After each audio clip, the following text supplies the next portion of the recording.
अरे सतीश रे राजेश रे सुनना रे बोलत काहे नहीं कर रे। अरे तो एगो बुढ़िया से हम का कहनी हो। अरे एगो बंगाल से लेके आई बारी नामी ऑर्केस्ट्रा चालू न करे।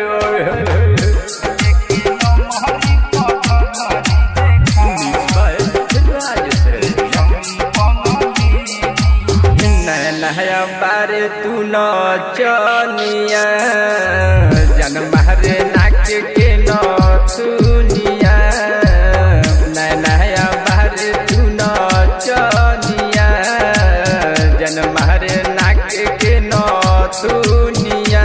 लेके नमहरी पग घरी देखा रे छौड़ी बंगलिनिया। लेके नमहरी पग घरी देखा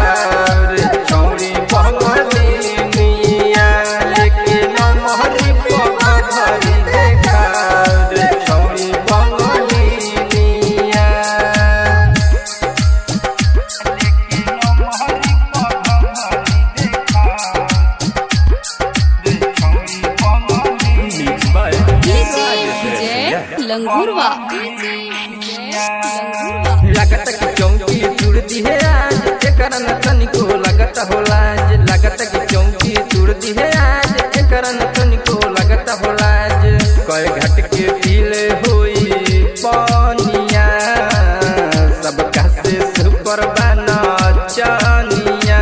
लेके नमहरी पग घरी देखा रे छौड़ी बंगलिनिया। लेके नमहरी पग घरी देखा रे छौड़ी बंगलिनिया। लेके नमहरी पग घरी देखा रे छौड़ी बंगलिनिया। लेके नमहरी पग घरी देखा रे छौड़ी बंगलिनिया। विजय लंगूरवा